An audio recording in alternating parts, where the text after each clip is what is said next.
Histórica.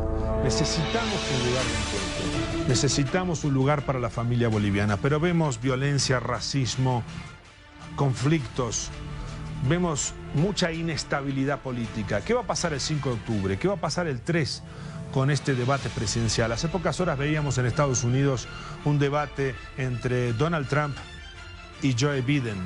Más que un debate de propuestas, fue un campo de batalla. Aquí pasará lo mismo. El debate es necesario para la democracia. Pero ¿habrá un debate de propuestas o será otro campo de batalla como hemos visto hace pocas horas? Son muchas las preguntas. Y hoy, en Encuentro, tenemos un invitado muy especial. Uno de los candidatos a la vicepresidencia para este 18 de octubre. David Choquehuanca, del Movimiento al Socialismo, estará aquí con nosotros en instantes. La cuenta regresiva antes de las elecciones afina sus pasos y estrecha su forma de contar las horas, minutos y segundos. Las campañas ganan las calles con más o menos medidas de bioseguridad. Las viejas estrategias de hacer proselitismo se resisten a pasar de moda y se ejercitan con cierta regularidad. No hay terreno neutro y al parecer las fricciones en algunas ciudades llegaron a niveles bastante altos. En Cochabamba, por ejemplo, los llevaron a buscar acuerdos por un pacífico encuentro político antes del 18 de octubre. Violencia que se ha podido observar en algunos actos públicos de campaña. Queremos lograr la participación reflexiva. Pero además, la semana nos trajo otros detalles que no podemos pasar por alto. Juran por Dios, la patria, la constitución política del Estado y cambios en el equipo de confianza de la presidenta Áñez. No estoy dispuesto a firmar ningún decreto que vaya contra el ordenamiento jurídico. 34 ministros hasta ahora juraron trabajar por el país. Varios de ellos dejaron los cargos en medio de varias críticas. Vamos a acompañar a nuestra presidenta hasta el final. Gobierno. Entonces, viceministros también debían renunciar, no sé si no son parte de los demócratas. Alguien me dijo, no, eso ha sido a título personal. Ustedes se imaginan que a título personal tengan que ponerte ministro o viceministro. Yo creo que están apuntando el tema de los nacionales. Y una fuerza política, los demócratas en Santa Cruz, se quedan sin posibilidades de ser parte de la Asamblea Legislativa después de mucho tiempo y empiezan a sentir sus ausencias. En La Paz tenía peso, hubiera sacado nomás parlamentarios y en Santa Cruz Costas, ¿no? Que tiene igual gran apoyo, igual hubiera sacado buena representación, igual como en otros departamentos. Pero... La cuenta tiene solo 17 días antes de la jornada de votación. ¿Qué ha cambiado? Las necesidades siguen siendo las mismas, pero ¿acaso son estas las razones que deciden el voto? ¿O es la simple popularidad, la básica estrategia o el mejor marketing político el que ahora se aprovecha de la premura para ganarse a toda costa su preferencia?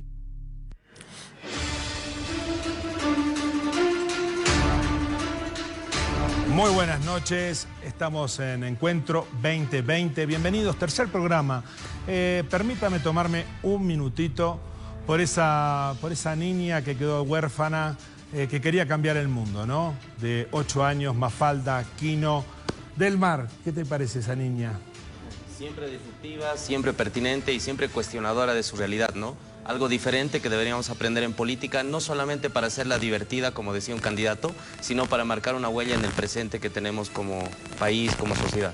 Esther, Mafalda es universal. ¿Qué nos dejó Mafalda? Efectivamente, creo que si hay algo que debemos rescatar es su pensamiento, siempre contestataria, siempre cuestionando las estructuras predominantes del mundo actual, idealista también en algún sentido, pesimista en el otro, pero siempre llevándonos a confrontar nuestra forma de pensar, nuestra forma de ver el mundo y desde luego el sistema dominante. Enrique, ¿te identificas con esa Mafalda? Me identifico con el concepto del artista comprometido. Quino, hay también músicos, escritores, mucho más en otras épocas. Por ejemplo, en el boom latinoamericano era inconcebible toparse con uno de esos escritores, Vargas Llosa, García Márquez, que no tuviera un posicionamiento político. Hoy eso es la excepción, lamentablemente. Así que ese compromiso del artista será siempre beneficioso. Gabriel, ¿qué nos deja Mafalda? Quino nos abandona Eugenio. Mafalda le estaba pidiendo que no se vaya todavía y ella se iba a animar a tomar sopa, ¿no? Una Mafalda que siempre es actual para todos los momentos que vivimos y para entender la realidad de esta posmodernidad con ese pensamiento tan lindo que ha formado a tantas generaciones. Bueno, con este pequeño minuto de homenaje que le queríamos hacer a la querida Mafalda y que en paz descanse Quino, ese gran artista, pasamos a la realidad porque estamos a 17 días de una elección histórica. ¿Hay crisis de gabinete? Primer pregunta que le quiero hacer al panel. Delmar. Considero que más que una crisis de gabinete es una crisis de acompañamiento político en una gestión que se vio muy a tropezones, ¿no? Si bien en un principio la presidenta Áñez dijo que era un gabinete técnico, esto se vio desmoronando con las actuaciones de cada uno de las carteras ministeriales. Asimismo, el hecho de que no se supiera llevar adelante una gestión a propósito de la transitoriedad y se quiera marcar una huella como si estuvieran iniciando una nueva gestión. Eso desgasta mucho y el no saber escoger a personas adecuadas y pertinentes en los cargos respectivos, ¿verdad? ¿Qué te ha parecido esta semana con todas estas renuncias? Pues improvisada, como lo es la política boliviana, muy venida a menos, en el sentido de que se le está llamando al votante a que confíe en el sistema político, a que elija una nueva persona y terminan siendo los mismos políticos los que desencantan a los demás de las actuaciones que ellos tienen, ¿no? Esther, mismo tema.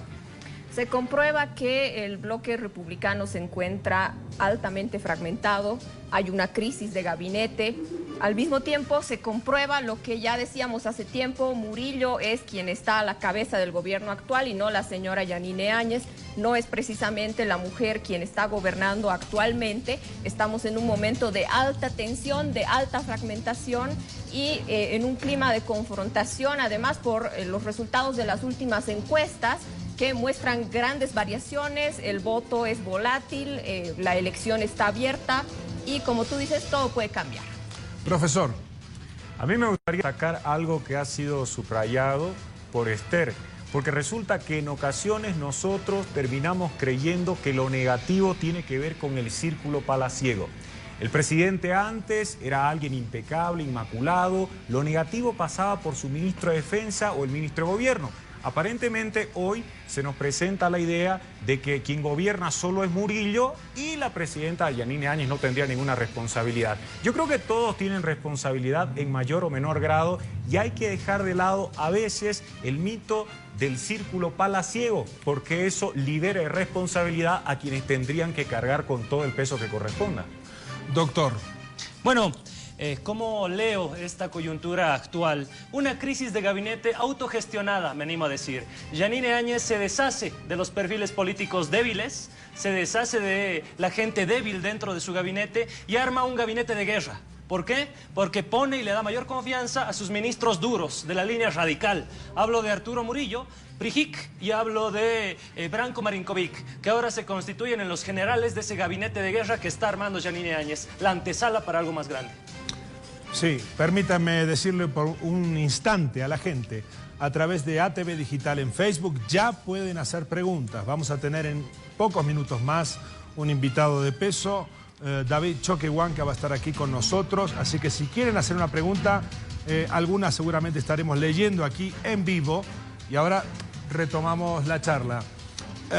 Bueno, estamos a 17 días, Delmar, de las elecciones, una elección histórica, una reflexión de eso, ¿no? Estamos muy cerca de votar ya. ¿Qué elección no es histórica? Y más en un país que ha vivido la democracia a punta de urnas. En el hecho boliviano pasa algo muy curioso que está vinculado no solamente a las candidaturas que frecuentemente se presentan, sino en el hecho de que la población, el electorado se deja conducir a partir de encuestas, a partir de la mediatización de lo que significa las elecciones y sobre todo a partir de un descriterio, ¿no? No hay un asidero claro en el ciudadano, en el votante, que pueda decir yo me ciño a elegir a tal candidato o a negar a tal candidato por una razón u otra. A veces somos más emocionales. Entonces esa configuración siempre tiene una carga negativa. Vamos a votar o con odio, o con miedo, o con resentimiento. Eso va a marcar más todavía estos días acercándonos hasta el 18, ¿no? Esther, lo mismo que Delmar, pero además te quería preguntar, ¿qué expectativas tenés con este debate? Este sábado hay un gran debate donde aparentemente van a estar todos los candidatos. ¿Qué te despierta? Bueno, creo que se ve un clima de confrontación muy fuerte. Se debe buscar el debate, se debe buscar el diálogo, la confrontación de ideas, de proyectos de país. Pero lo que vemos actualmente en la clase política son insultos, alusiones personales, que en el fondo no es la discusión de la esencia de los programas, de los proyectos de país. No hay argumentos a la hora de debatir y eso es sumamente peligroso cuando estamos hablando de quienes pueden ser los próximos presidentes, autoridades del país. Creo que tiene que haber argumentación, es decir, tienen que haber razonamientos que comprueben afirmaciones y no insultos a lo que lamentablemente se está prestando la clase política actual. Enrique, 17 días para, una elección histórica. Una elección que probablemente nos conduzca a tener un gran reto que es el de la convivencia plural. Lo que se está notando es que habrá una representación diversa en la Asamblea Legislativa Plurinacional. Y esto tendría que permitir que nosotros evitemos dos riesgos fundamentales. El primero, creer que la minoría equivale a mayoría. Porque aun cuando se obtenga el 49% de respaldo de votos válidos, no será mayoría. Por otro lado, la mayoría, que podríamos decir, hay un gran porcentaje de la población que no desea que regrese el movimiento del socialismo al poder, la mayoría tampoco equivale a totalidad. En consecuencia, no podemos entender que se elimine a ninguna minoría y eso tiene que ver con el desafío. ¿Puede sumar algo en votos reales este debate? Supongo que sí. Habrá personas que pueden resultar cautivadas tal vez por algún candidato. Ese famoso 30% del que tanto se habla, quizá algunos se decidan esa noche. No creo que en un porcentaje significativo, tomando en cuenta, entre otras cosas, la dinámica que se adelante del debate, no pasará como en Estados Unidos, en donde vamos a tener a dos exponentes que van a aprovechar para atacarse. Acá habrá una mayor pluralidad y en ese caso no creo que resulte tan importante la participación de uno a fin de que cambie esa realidad. Gabriel. Desde 1985 hasta el 2005 hemos vivido la democracia pactada, Agustín. Creo que también estamos empezando a vivir en esta elección un nuevo bloque que se articula con nuevos pactos, ¿no? Hablo de Luis Fernando Camacho con Carlos Mesa y Yanine Áñez, que están apostando el todo por el todo y la articulación en contra del bloque popular del movimiento al socialismo. Quiero que me permitas 2 minutitos para desarrollar, sí. un minuto, para desarrollar los 4 escenarios posibles en la coyuntura política boliviana. El primero es un evidente fraude electoral, puesto que todos los estudios de opinión anuncian que el movimiento al socialismo ganaría en primera vuelta o al menos tendría un porcentaje de 30-35%, ¿no? Si de repente el día de las elecciones aparece un Carlos Mesa en primer lugar, por supuesto que se abre la posibilidad para al menos sospechar de un fraude. Ese en un primer escenario. Un segundo escenario, que es el más peligroso, de anulación de la personería jurídica del movimiento al socialismo. Esto generaría una convulsión social y una respuesta de militarización, teniendo en cuenta que las papeletas ya se encuentran en manos de los militares que van a desarrollar este proceso electoral. El tercero, que el movimiento al socialismo gane en primera vuelta, y esto también generaría la reacción de los grupos paramilitares armados, Resistencia Juvenil Cochala, Unión Juvenil Cruceñista, que de plano dirían no vamos a permitir que vuelva el MAS. También convulsión social. El cuarto escenario es precisamente de esta articulación y coalición en segunda vuelta de Luis Fernando Camacho con Carlos Mesa para hacerle frente al movimiento al socialismo, y volveríamos nuevamente a la democracia pactada y un gobierno que no duraría ni 6 meses porque ahí hay un problema de concordancia ideológica entre el bloque occidental y oriental, ¿no? Delmar, rapidito, ¿qué opinas de estos escenarios para mí un poco fuertes? Son fuertes en el sentido que se concentran en el hiperpresidencialismo. Nosotros no solo nos estamos jugando la elección de un presidente, también de una asamblea legislativa, como lo hizo notar Enrique. Y en este sentido deberíamos sugerir que debemos concentrar en la conformación de los bloques parlamentarios, de los bloques de la asamblea, nuestra decisión y el voto. Porque con una sola marca no solamente elegimos a presidentes, sino elegimos a plurinominales para diputados, senadores. Entonces, esos elementos también deben ser cuestionados, deben ser visibles. Porque gracias, si no... tenemos que ir a un corte, compañeros. Ahora continuamos. Muy bien. Le cuento a la gente que ya está conectado David Choquehuanca, en instantes. Estamos de vuelta aquí en Encuentro 2020, segundo bloque. Bueno, lo prometido es deuda. Está con nosotros quien fuera 12 años canciller de Bolivia en el gobierno de Evo Morales, actual candidato a la vicepresidencia de la República, David Choquehuanca. ¿Me está escuchando, David? Buenas noches, ¿cómo está? Buenas noches, un saludo para todos los hermanos y hermanas que nos están viendo. Muchas gracias. Vamos a comenzar rápidamente con el panel, que tiene un montón de preguntas, así que empezamos por las damas. La licenciada Esther Calderón. Esther, adelante. Gracias, Agustín. Buenas noches, don David.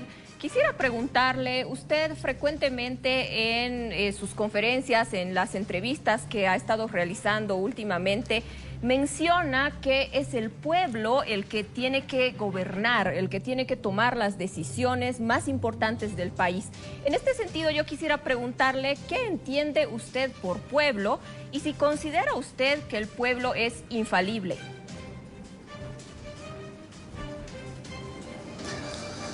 Mira, el poder de cambiar las cosas no está en manos de unos cuantos.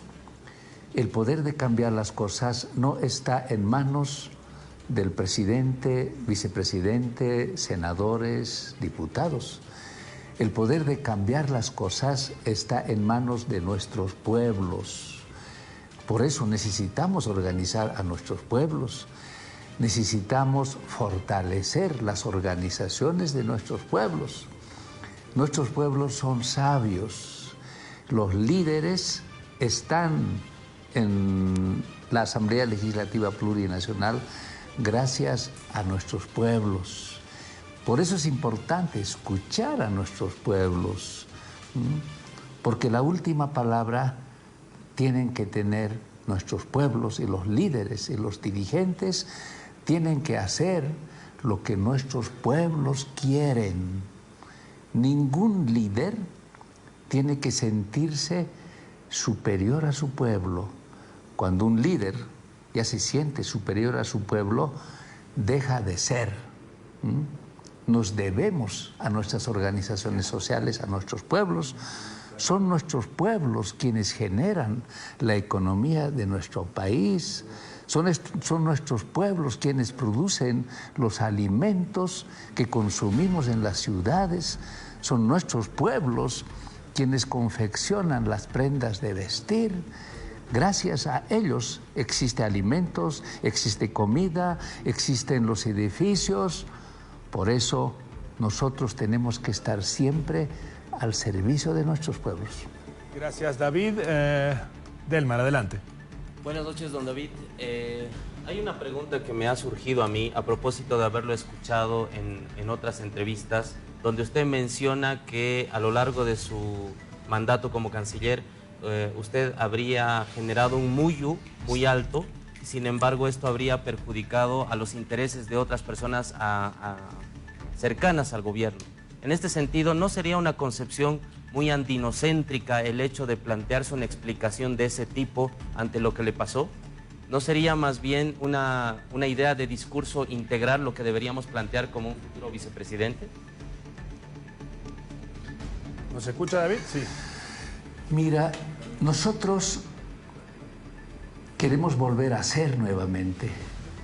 Hemos dejado de ser. Y cuando estoy hablando de volver a ser, estoy hablando de volver al camino del equilibrio, al camino de la complementariedad. En otras palabras, volver a ser Hiwasa. ¿Qué es Hiwasa? Hiwasa es un código que está relacionado con nuestra huipala. Hiwasa es un código que lo han preservado nuestros abuelos. Hiwasa es un principio que garantiza armonía no solamente entre los seres humanos, sino entre los seres humanos y la naturaleza, o sea, entre todos los seres. Hiwasa significa no soy yo, somos nosotros. Hiwasa es la muerte del egocentrismo.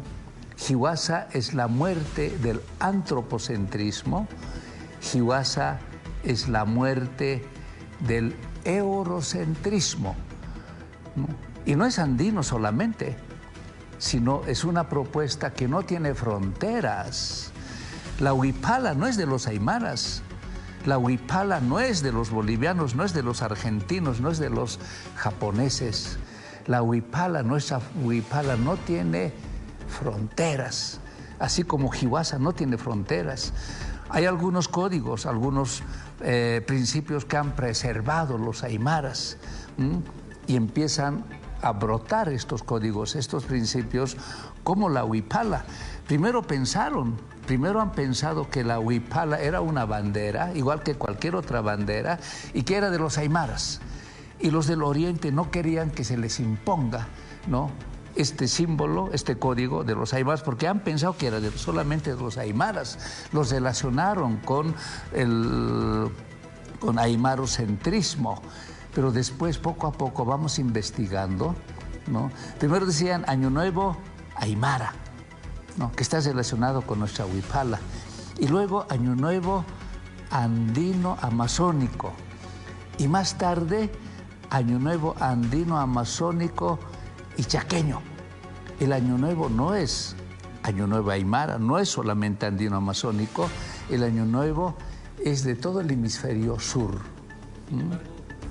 De todo el 21 de junio es el solsticio de invierno, Año Nuevo para todo el hemisferio sur. Pero poco a poco vamos entendiendo esto. Cuando estamos hablando de estos códigos que han preservado nuestros abuelos, no significa que nosotros queremos someter o queremos imponer. David, ¿me escucha? Disculpe. Algo que es solamente de los aymaras. Nosotros no tenemos fronteras. Y Yambay, por ejemplo, es un código que lo preservan los guaraníes, pero los guaraníes no lo preservan solamente para los guaraníes. Y Yambay significa persona que no tiene dueño. Nadie en este mundo tiene que sentirse dueño de nadie y de nada. Como Hiwasa significa la muerte del egocentrismo. Don David, ¿me escucha? Disculpe. Antropocentrismo, del eurocentrismo. No es aymara, no es guaraní. No me escucha, parece. No hay que preocuparse si eso es aymara. Claro, nos han acostumbrado, nos han enclaustrado, nos han puesto fronteras. Nosotros no tenemos fronteras. La huipala es la codificación del arco iris. Y el arco iris no tiene fronteras. El arco iris es sagrado para los mojeños. El arco iris es sagrado para los cheroques. El arco iris no es japonés. El arco iris es de todos nuestros pueblos y es sagrado para todos nuestros pueblos. El arco iris es un código de la inclusión. La huipala es un código de la inclusión, es un código de la integración, es un código de la complementariedad, es un código del consenso, es un código del equilibrio, es un código de la integración. Ahora, por el hecho de que los aymaras son los que recuperan esto, ¿no?, y ayudan a que estos valores, estos códigos puedan emerger nuevamente frente a la crisis global del capitalismo. Muchos piensan que eso es aymara, porque así nos han hecho pensar. ¿Me escucha? David, ¿me está escuchando en este momento? Bueno, le quería pedir, por favor, respuestas breves, porque tenemos 4 compañeros en el panel, así todos pueden preguntar. Continuamos con las preguntas. En este caso, por favor, adelante, doctor. Señor Choquehuanca, usted hace un momento hablaba de algo que no tuviese fronteras. Podríamos, por ejemplo, decir que el respeto a la dignidad no tiene fronteras, tendría que defenderse como algo universal. Hace una semana, el candidato a la presidencia del Movimiento al Socialismo, Luis Arce, señaló que de ganar estarían entregando salvoconductos a los exministros del Movimiento al Socialismo que se encuentran en Bolivia con protección de México.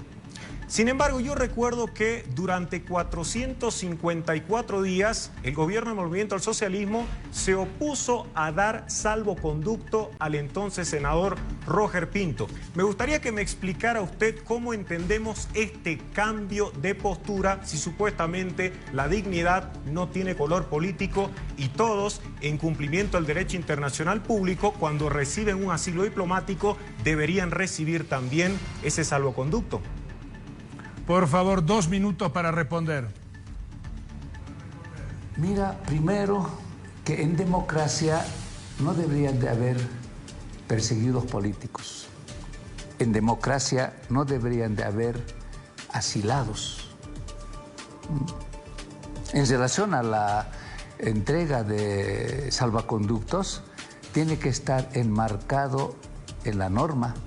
Tenemos normas nacionales, tenemos normas internacionales, ¿no? Aquellas personas que han cometido, ¿no?, delitos, ¿ya?, que están reñidas con la normativa nacional, con la normativa internacional, tienen que responder si es que han cometido algún tipo de delito. O sea, está regulado quiénes tienen derecho al refugio, quiénes tienen derecho al asilo. Hay algunas personas que tienen procesos que están en curso en sus países, ellos tienen que responder. Y simplemente nosotros lo que tenemos que hacer es cumplir la norma.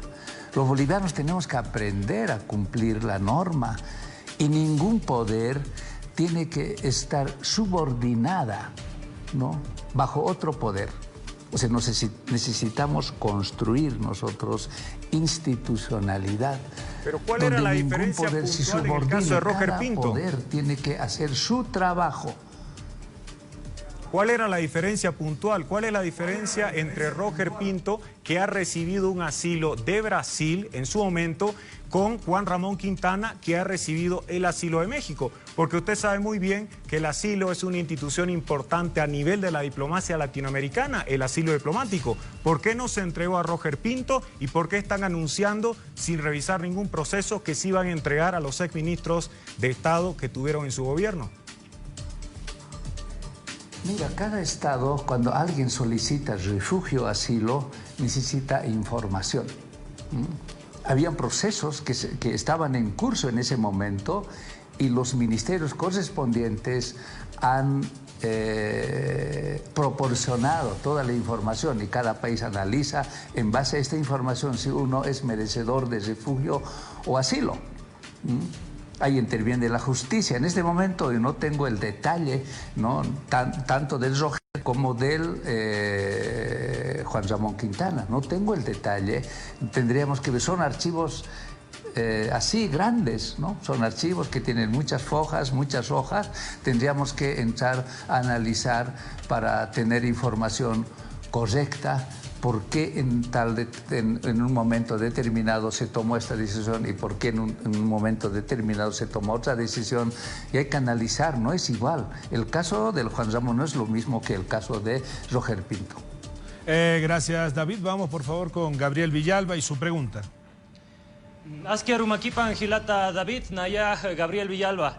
Hermano David, ¿por qué se ha trabajado tan poco, usted siendo canciller, en la descolonización? Su ministerio, el Ministerio de Relaciones Exteriores, era uno de los ministerios más colonizados, más coloniales de todo el funcionamiento público durante su gestión como canciller. ¿Por qué usted no ha podido teorizar en todos los años como canciller lo que es la diplomacia de los pueblos? Y le cuento una anécdota. La representación diplomática de Bolivia en la Federación Rusa adoptó mi concepto de diplomacia de los pueblos sin pedirme consentimiento ni permiso. Por supuesto me siento muy halagado, pero hubiera sido lindo que desde el Estado Plurinacional de Bolivia se haya construido una terminología y una teoría propia de lo que es diplomacia de los pueblos. ¿Por qué se habla tanto de descolonización y se ha trabajado a la vez tan poco? 2 minutos para responder, por favor, don David. Nosotros hemos llegado el 2006 y nos hemos planteado descolonizar nuestro país, porque el colonialismo nos ha hecho daño. Queríamos cambiar, ¿no?, ese estado colonial que nos ha pisoteado, que nos ha marginado, que nos ha dividido, que nos ha humillado, ese estado colonial que nos ha robado. Por eso nuestro proceso se llama proceso de cambio. Y el cambio no es de la noche a la mañana. Y cuando estamos hablando de ese estado colonial, no solamente estamos hablando del movimiento campesino indígena. No solamente estamos hablando de Bolivia, no solamente estamos hablando de nuestra región. El mundo tiene que trabajar procesos de descolonización. Necesitamos descolonizar el pensamiento, pero como le digo, no es de la noche a la mañana. Y nadie tiene que sentirse dueño, ¿no?, de alguna propuesta que estamos construyendo. Nadie es, ¿no? La diplomacia de los pueblos no pertenece a nadie. Tenemos la obligación de aportar con nuestra creatividad desde donde estemos. No importa si somos bolivianos o argentinos o peruanos. Lo importante es aportar con algo que valga la pena para construir hermandad nacional, hermandad continental, hermandad regional, hermandad mundial. Cuando estamos hablando de la diplomacia de los pueblos, estamos hablando de eso. Hermandad mundial para garantizar equilibrios, para garantizar la paz. Tiempo, don David, gracias por respetar este tiempo, es para ordenarnos un poco, muchas gracias. Agustín, sí. Don David no me ha respondido entonces un concepto, una noción de lo que es descolonización y lo que es diplomacia de los pueblos. Hagamos conceptos y definiciones cortas y breves, si es que se ha trabajado en ello. Vamos a seguir con este diálogo, debate, llamémosle así, con estas preguntas y respuestas, pero después del corte. Enseguida volvemos. Que ya estamos aquí, tercer bloque de Encuentro 2020. Seguimos conectados con David Choquehuanca. A ver si nos está escuchando. Don David, ¿está por ahí? Porque tenemos más preguntas para hacerle. Sí, ahí está, asiente con la cabeza. Por favor, candidato, respuestas breves para que todos puedan participar. Hay muchas preguntas por hacer. Esther, por favor. Sí, yo tengo una pregunta. Hay sectores de la izquierda radical y del feminismo radical que durante la última gestión del movimiento al socialismo quisieron imponer sin diálogo, sin debate alguno, el aborto, y además respaldado por ley, a pesar de que un 80% de la población boliviana no está de acuerdo con el libre aborto. En este sentido, yo quisiera preguntarle, entiendo que usted dice que tiene un pensamiento propio, que va más allá del socialismo. ¿Permitiría usted que su partido legalice el libre aborto en Bolivia? Lo escuchamos. La vida es la vida y merece respeto. No solamente la vida de los seres humanos, sino la vida de todos los seres. Necesita respeto. Correcto. Bueno, vamos por favor con Delmar. Adelante, tu pregunta. Gracias. ¿Por qué no se construyó, don David, en 14 años de gobierno, un liderazgo femenino? A propósito de la complementariedad que tanto nos ha hablado el movimiento al socialismo, ¿por qué no tenemos una candidata a la vicepresidenta o una candidata a la presidencia por parte del MAS? ¿Qué pasó con esa retórica, con ese ánimo de construir mujer-hombre chachahuarmi? Mira, tenemos que tomarlo autocríticamente, ¿no? La generación, la construcción de nuevos liderazgos, no solamente en mujeres, sino en todos los ámbitos, ¿no? Nuevos liderazgos en el campo de la comunicación, nuevos liderazgos en todos los campos. Pero no solo esto pasa en Bolivia, sino en nuestra región, sobre todo en liderazgos políticos. Si vemos nosotros, ¿no? Si vamos a Argentina, ¿dónde están? ¿No? ¿Dónde están esos líderes como Mandela? ¿Dónde están esos líderes como Fidel, como Chávez, como Mujica? No hay. Pero en el caso boliviano, don David, ¿qué pasó? Dicen que los tiempos difíciles forman... Tiempo, por favor. Así podemos poner un poquito de ritmo para que todos pregunten, disculpe. Adelante, profesor. Señor Choquehuanca, hace unos minutos usted decía que debemos pensar en retornar a un equilibrio. Podríamos interpretarlo como tenemos que volver a un estado de justicia. La pasada semana se cumplieron 9 años de la masacre de Chaparina. ¿Cree usted que hubo justicia en ese caso? Porque los indígenas de Tierras Bajas están teniendo una postura todavía crítica y se habla de una gran impunidad. El ministro de Gobierno de la época, Sacha Llorenti, no fue ni siquiera imputado. ¿Cree usted que hubo justicia o es algo que todavía merece nuestras atenciones para volver a ese equilibrio que usted ha hecho mención? Tenemos varias tareas pendientes.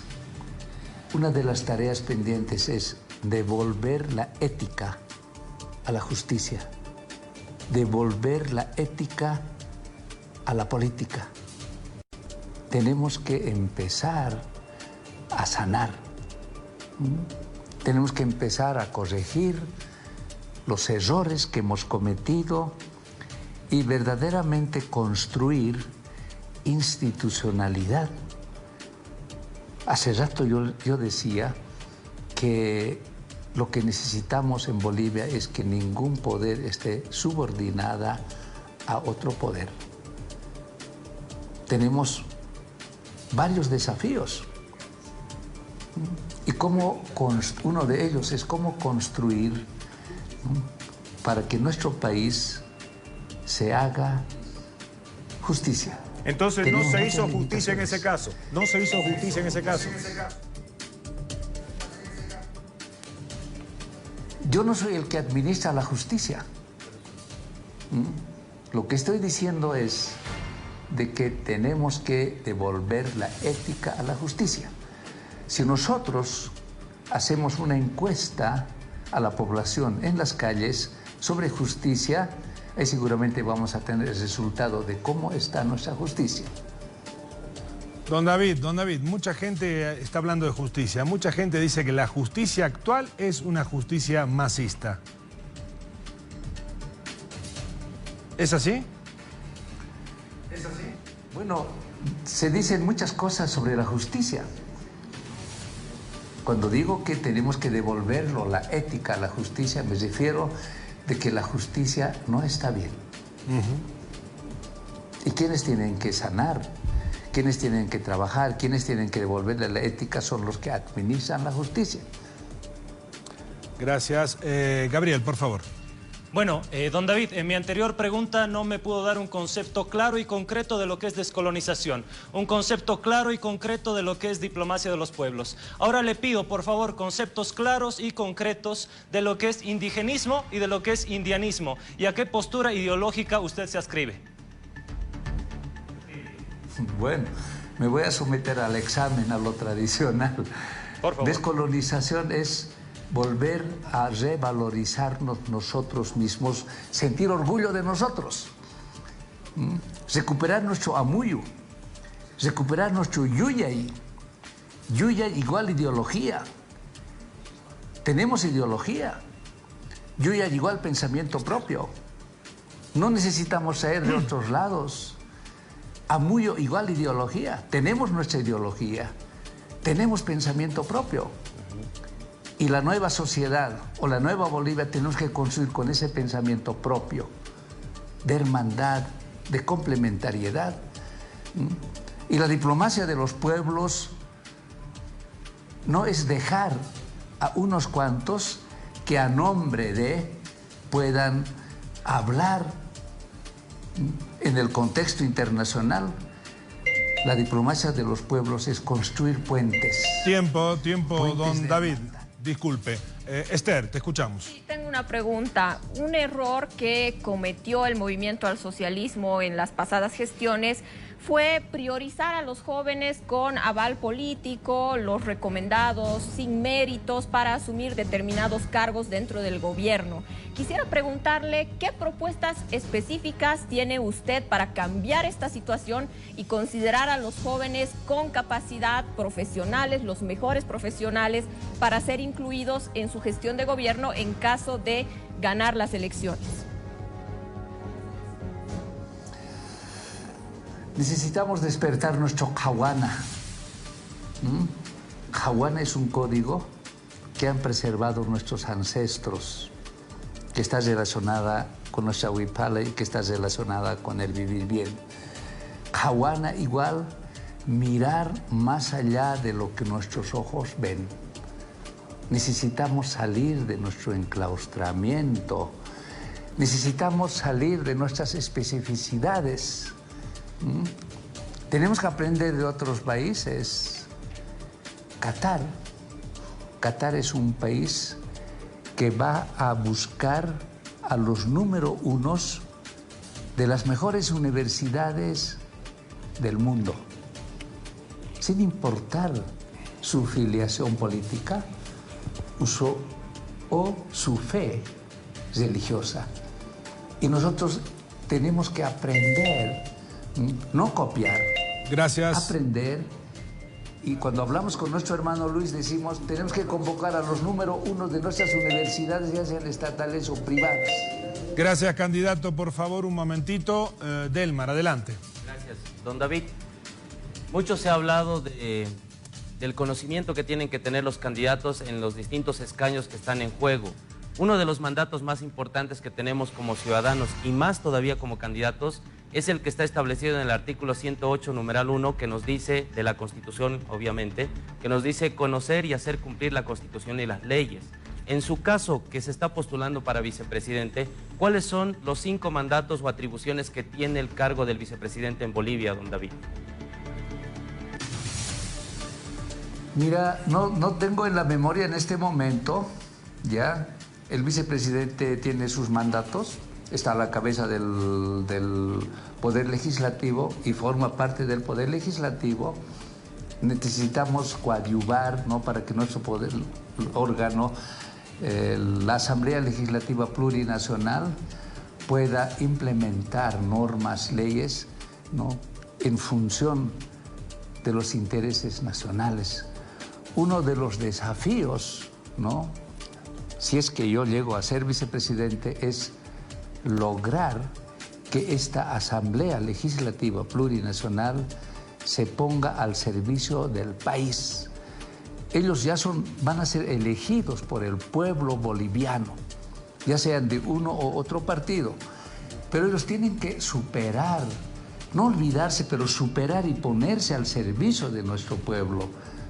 Y las leyes que ellos elaboren ya tienen que estar en función del país, no en función de grupos de poder político, no en función de grupos de poder económico. Tiempo de esta respuesta, David.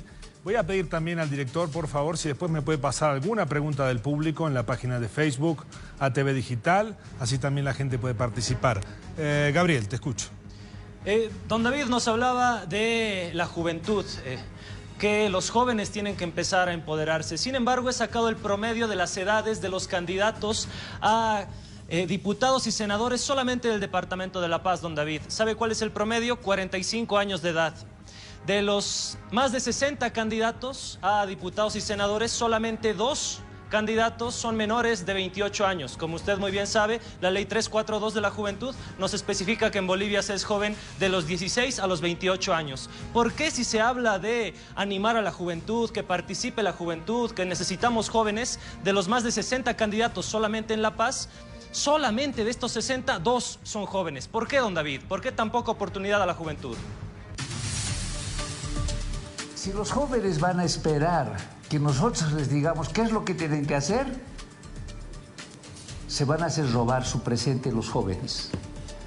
Si los jóvenes hoy día se organizaran, si los jóvenes orientaran en sus comunidades, en sus organizaciones, tendríamos candidatos jóvenes. Si los jóvenes despertaran, porque tienen un enorme potencial, más del 40% del padrón electoral son jóvenes.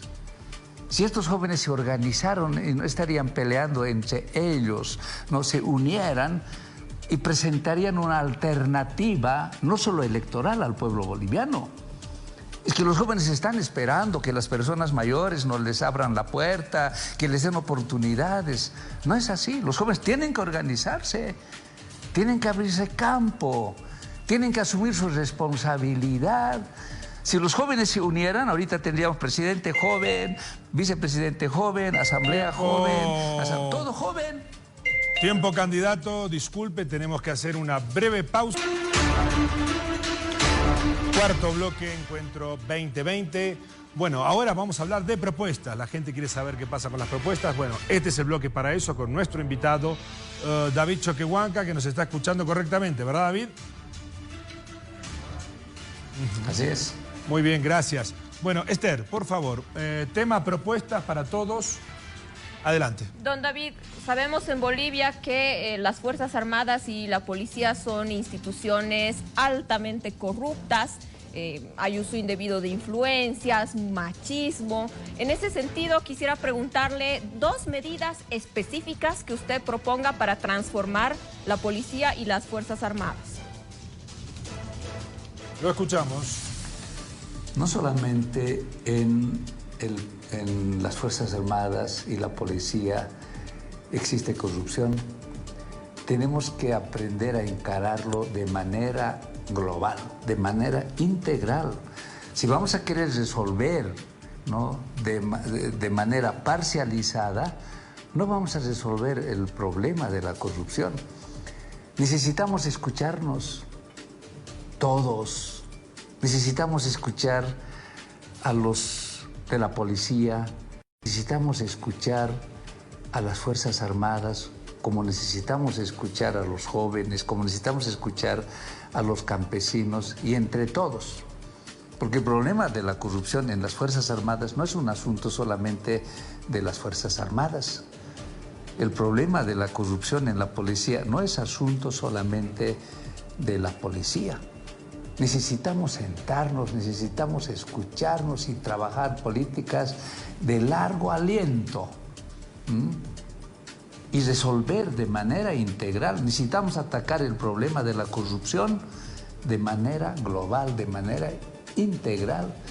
Y aquí juegan un rol importantísimo nuestras universidades, nuestros institutos. ¿Qué tipo de profesionales estamos produciendo en nuestras universidades, en nuestros institutos? Cuando me refiero a los institutos de nuestros colegios, me refiero al colegio militar, a la academia de policías, a nuestras universidades, porque ahí es donde se forman estos profesionales y ellos son los que están asumiendo responsabilidades en la gestión pública. Nos cuestionaremos qué tipo de profesionales estamos formando. Gracias, candidato, por esa respuesta. Enrique, te escuchamos. Señor Choquehuanca, en diciembre de este año se van a cumplir 10 años que se sancionó, promulgó, publicó la ley Avelino Cignani y Elizardo Pérez. Usted acaba de formular cuestionamientos desde el punto de vista de la educación en Bolivia. Me parece que en todo este tiempo ya tendría que haber cambiado un poco esa lamentable realidad. ¿Cuáles son las propuestas específicas, concretas, que ustedes plantean para modificar un panorama que ni de lejos es ideal desde el punto de vista de lo que ocurre a nivel internacional en cuanto a la educación? Uno de los problemas que tenemos que encarar con seriedad es el tema de la educación. Tenemos que realizar inversión en la educación. Tenemos que aprender a invertir en la educación. Nosotros hemos propuesto un Congreso Plurinacional de Educación, donde tengamos que analizar entre todos de cómo vamos a, después de los 10 años, cómo vamos a reorientar nuestra educación para garantizarnos una educación de calidad. Frente al COVID, ahora que estamos pasando, tenemos que ver nuevas formas de acceso a la educación, cómo utilizamos el internet, la televisión, las radios, pero necesitamos trabajar, ponernos de acuerdo en este Congreso Plurinacional de Educación. Necesitamos ver el problema de la formación de docentes en nuestras universidades, ¿no? Para garantizarnos calidad en educación, tenemos que mirar más allá de lo que nuestros ojos ven. Gracias. Ver cómo funcionan las universidades en Europa. En Europa, profesor universitario que no presenta una tesis. Gracias. Gracias. Continuamos con Gabriel Villalba. Bueno, don David, en el primer programa de Encuentro 2020 vino Sebastián Michel, jefe de la campaña del Movimiento al Socialismo, y nos habló de esta estrategia electoral que tiene el Movimiento al Socialismo de conquista por el sector urbano, mayoritariamente, que ahora decide las elecciones, el sector urbano y el sector juvenil. En esta estrategia estrictamente citadina y estrictamente juvenil, ¿cuál es su rol? ¿Cuál es su aporte? ¿Y cuáles son sus propuestas?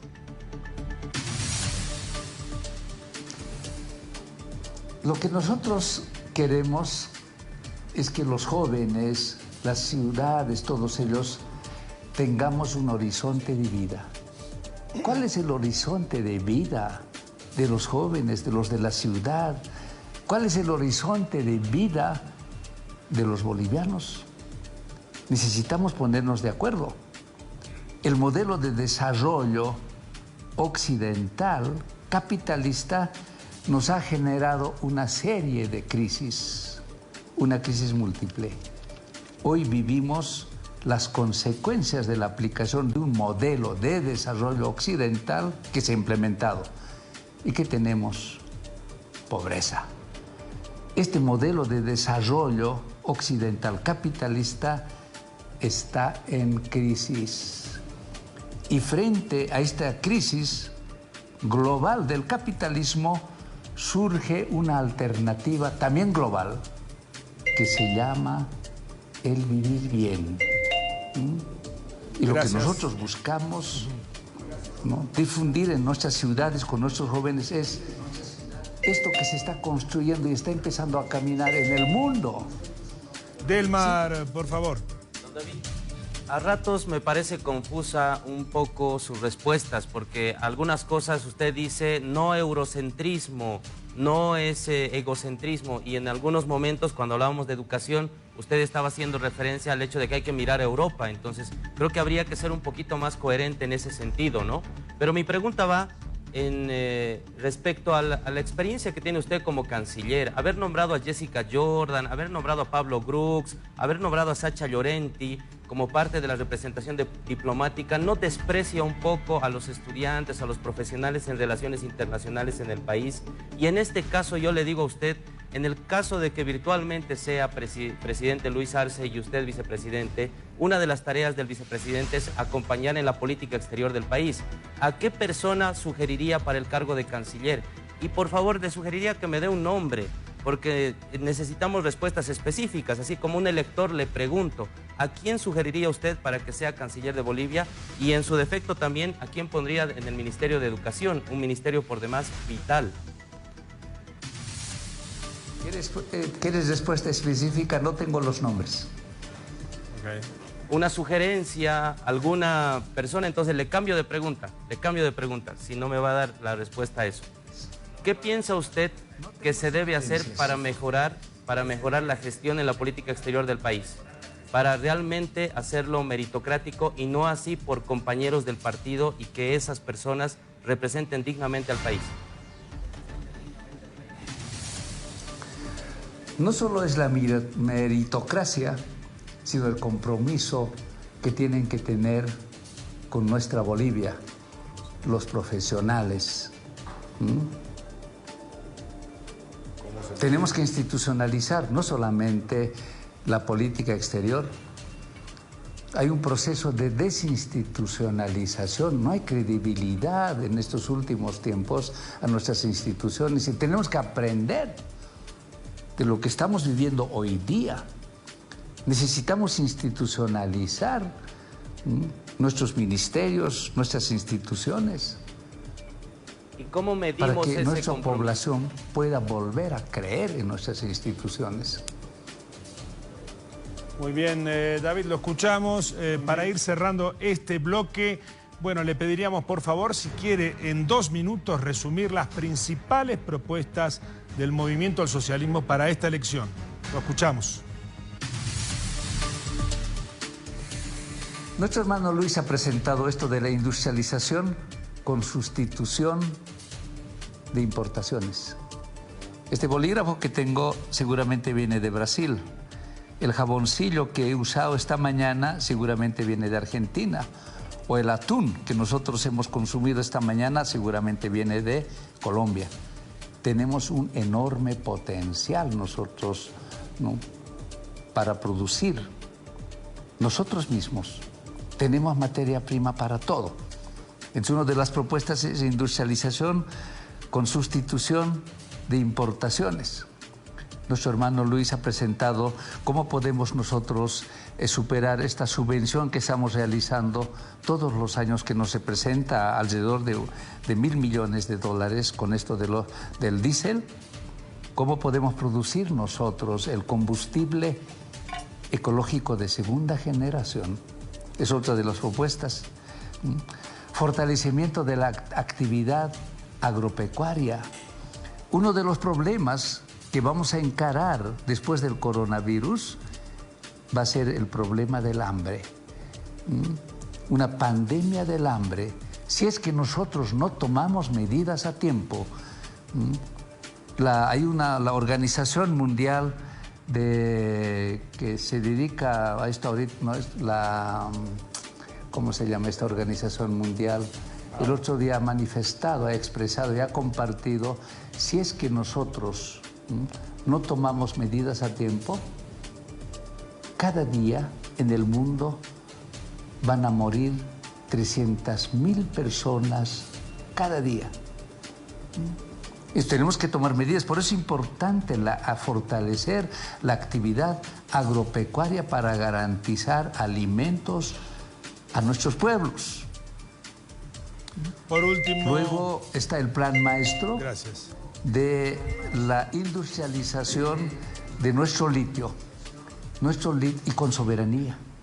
Nuestro litio nos puede dar millones de dólares si es que nosotros realizamos alianzas estratégicas sin perder soberanía en la industrialización del litio. Candidato, por último, para cerrar este bloque, ¿qué opina usted de las encuestas? ¿Cómo ve la campaña política? Estamos a tan solo 17 días de una elección histórica, ¿verdad? Un minuto para responder.